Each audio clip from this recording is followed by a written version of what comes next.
दो दोस्त रोज की तरह काम की तलाश में जंगल के रास्ते चले जा रहे थे। उनकी दोस्ती इतनी गहरी थी कि उनकी दोस्ती की कस्में खाई जाती थी। काफी दूर चलने के बाद मित्र, मुझे हमारे साथ आज कुछ अच्छा होने का आभास हो रहा है। लगता है आज हमारी जिंदगी पूरी तरह बदलने वाली है।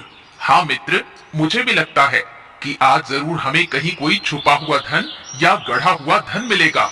कुछ दूर चलने के बाद वो देखते हैं कि एक लाचार बुढ़िया एक लकड़ी के गट्ठर को उठाने की कोशिश कर रही है, पर उससे वो गट्ठर उठाया नहीं जा रहा। वो दोनों वहां पहुंचते हैं। बेटा, क्या तुम इसे उठाने में मेरी मदद कर दोगे? मेरी हड्डियों में जान नहीं रही कि मैं इसे उठा सकूं। मित्र, हमें इस लाचार बूढ़ी अम्मा की मदद करनी चाहिए। नहीं मित्र, तुमने ही कहा था कि तुम्हें आज कुछ अच्छा होने का आभास हो रहा है। क्या पता आगे कोई धनी सेठ आ रहा हो जिसका सामान उठाने से वो हमें बहुत सारा धन दे। इस बूढ़ी अम्मा की मदद करने से कहीं वो निकल गया तो। और वैसे भी ये बूढ़ी अम्मा तो खुद भिखारी जैसी लग रही है। इसकी मदद करने से हमें क्या मिलेगा? मैं तो चला अपने रास्ते। नहीं मित्र, ऐसा ना कहो। हम इनकी मदद करते ही आगे चलेंगे। मैं तो जा रहा हूँ, तुम ही करो यहाँ समय बर्बाद। कल्लू अपने रास्ते चला गया और हरिया वो गट्ठर उठाकर उस बूढ़ी अम्मा की झोपड़ी तक छोड़ देता है। लो अम्मा जी, आपका घर आ गया। अब मैं चलता हूँ। शुक्रिया बेटा, भगवान तुम्हें हमेशा खुश रखे। हरिया वहां से जाने लगता है तभी। बेटा रुको जरा, तुमने मेरी इतनी मदद की, पर मेरे पास तुम्हें देने के लिए कुछ नहीं है। पर मेरे पास ये कागज का टुकड़ा है, शायद तुम्हारे कुछ काम आ जाए। तुम इसे रख लो। नहीं अम्मा जी, मुझे कुछ नहीं चाहिए, पर आप प्यार से मुझे कागज भी देंगी तो वो भी मेरे लिए बहुमूल्य है। और हरिया वो कागज का टुकड़ा लेकर वहां से जाने लगा। कुछ दूर चलने के बाद उसका मित्र कल्लू उसे मिला।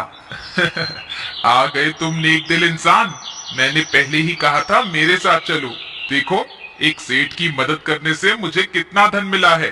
तुम्हें क्या मिला उस बूढ़ी अम्मा की मदद करने से? हरिया वो कागज का टुकड़ा उसे दिखाता है। उसे देख कल्लू खूब हंसा।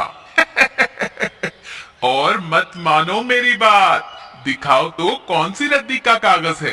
तभी कल्लू उसे देखकर चौंक जाता है, क्योंकि वो कोई साधारण कागज नहीं था। अरे मित्र, ये तो मुझे किसी खजाने का नक्शा लगता है। हाँ मित्र, चलो चलकर इसे निकालते हैं।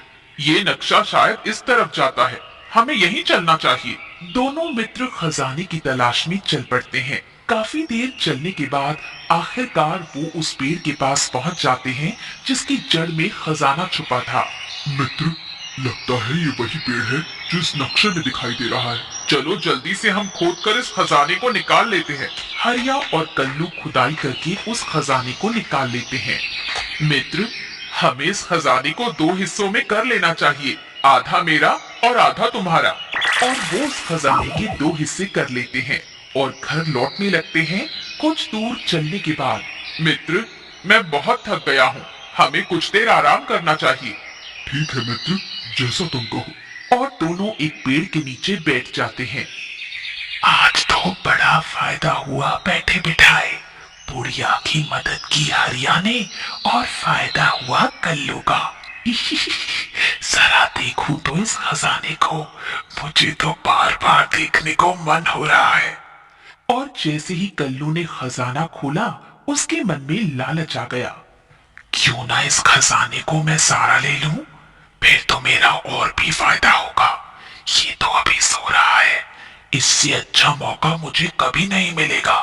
और कल्लू दोस्त को धोखा देते हुए और मौके का फायदा उठाते हुए वहां से जाने लगता है। थोड़ी दूर चलने पर ही, अरे ये खजाना इतना हल्का कैसे लग रहा है? मुझे ऐसा लग रहा है जैसे मैंने कुछ पकड़ा ही नहीं है। जरा देखता हूँ। और जैसे ही कल्लू ने खजाना खोला, अरे अरे, ये क्या हुआ मेरे खजाने को? ये पत्थर कहाँ से आ गए? खजाने की जगह कल्लू के पास 3 पत्थर थे। कल्लू बिना कुछ सोचे समझे वापस हरिया के पास आया।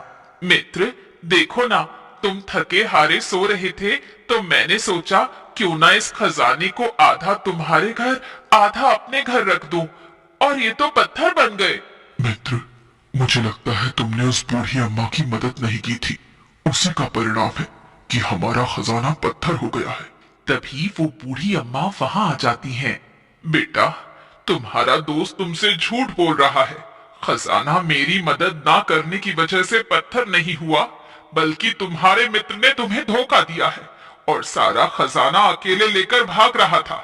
इस कारण वो खजाना पत्थर हुआ। मित्र, क्या बूढ़ी माँ सच कह रही है? हाँ मित्र, मुझे माफ कर दो। मेरे मन में लालच आ गया था। मैंने अपने साथ साथ तुम्हारा भी खजाना नष्ट कर दिया और अपने सबसे अच्छे मित्र को धोखा देने का प्रयास किया। कल्लू को अपनी गलती का एहसास हो जाता है। नहीं मित्र, ऐसा न कहो। तुम मेरे मित्र हो। तुम्हें अपनी गलती का एहसास हुआ, इतना काफी है मेरे लिए। चलो अब हम घर चलते हैं। तभी बूढ़ी अम्मा वहां से गायब हो जाती हैं और एक आकाशवाणी होती है। हरिया, तुम्हारी मित्र के प्रति मित्रता देखकर मैं तुम्हें दोबारा वो धन लौटा रही हूँ और वहाँ दोबारा खजाना आ जाता है। मित्र, चलो अब हम फिर से आधा आधा बांट लेते हैं। नहीं मित्र, ऐसी मूर्खता मत करना। मेरा तुम्हारे खजाने पर कोई हक नहीं, क्योंकि मैंने उस बूढ़ी अम्मा का अपमान किया था। मेरी करनी का मुझे फल मिला है। अगर उसमें से मैंने आधा लिया तो वो भी गायब हो जाएगा और तुम्हारे पास भी थोड़ा ही बचेगा।